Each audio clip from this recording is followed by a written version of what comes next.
2015 Ford F-150. There it is. It's all stock for now, except for the grill. But you know, more to come, more to come. So my Nissan Altima. It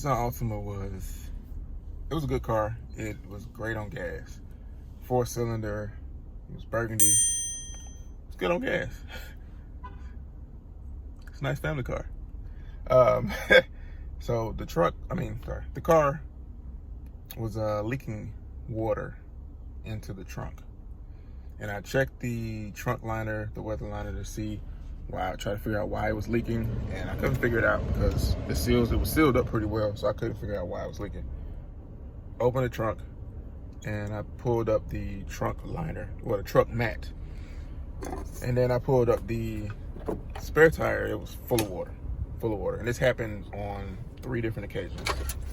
It's full of water, and I got up under I got up under the car, and the bottom of the trunk was rusted. All right, how did this happen? I'm trying to figure out. And so it had been going on for a long time.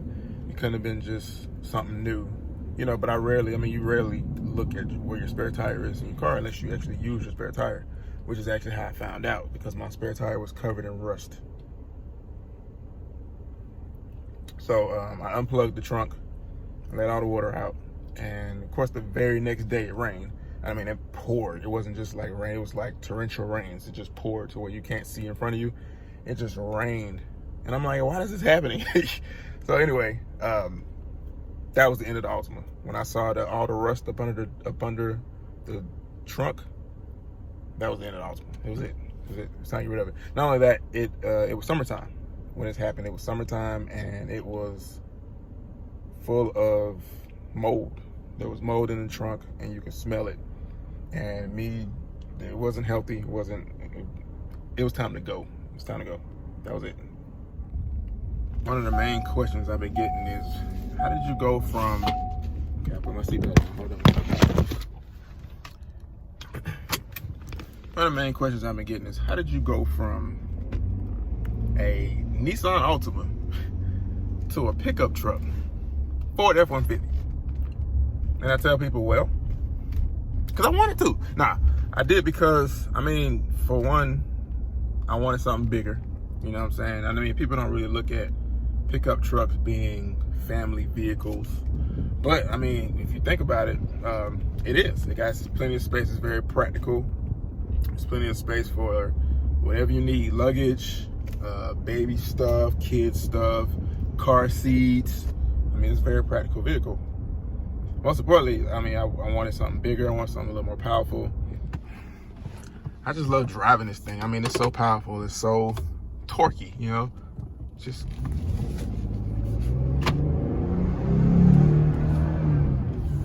Man, I didn't even manage to pedal all the way to the floor. For one, just look at how much room is actually in this truck. Okay, be nice if I can get in my own truck. Look at how much room is actually back here. And this is with the seat's not even all the way back. I'm only 5'8", so if you look at how much room, how much leg room you'd actually have. Let me get in, watch. Look at this. For me being 5'8", I have this much space still. For all you tall people, there's plenty of space in the back. You got storage up underneath. It's a very practical vehicle. Even for us, we have baby seats, car seats. We have a baby seat here, and there's still room. That's the base for the baby seat. But there's still plenty of room to have this seat even come back even further. And let's not talk about how much space is actually in the bed of a truck. Come on. It's kind of a no-brainer. Yeah. And of course, as you know, this seat comes forward, so there's plenty of space to put things behind it. You can put a speaker. I've seen people with speakers behind it, subwoofers. Put plenty of things behind it. Now it also has this, which I guess you put coins here. Not really sure.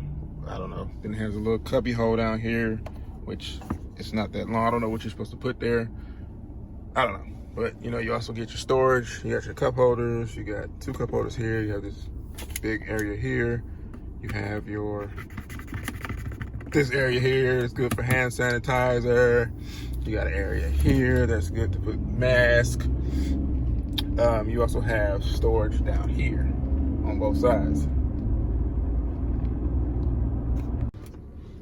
You also got storage here, of course.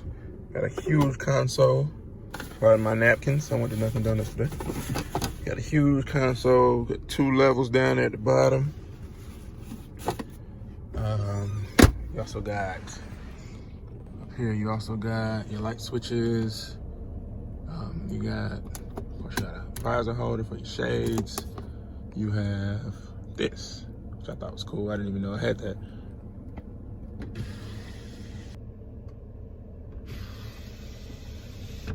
Yeah. On the side, you have your park brake here. You got your pedal adjust.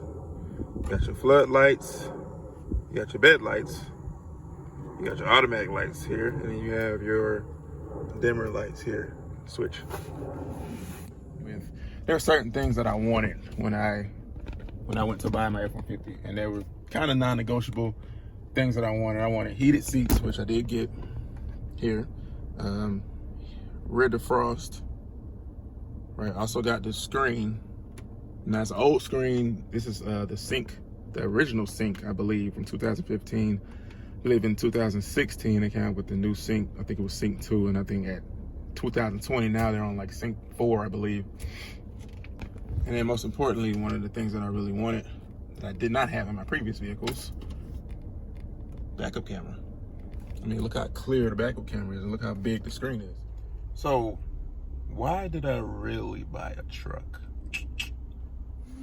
I love it. Hey, this is why we got a truck. You got a truck. This is why we got a truck right now. Yay!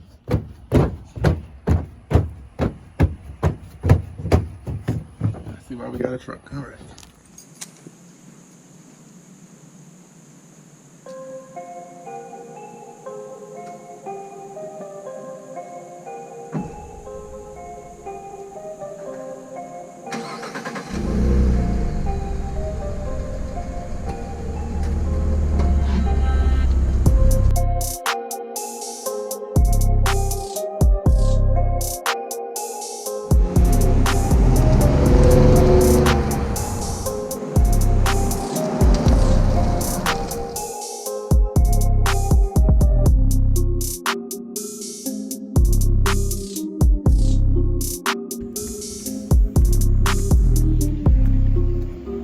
So there you have it, 2015 Ford F-150.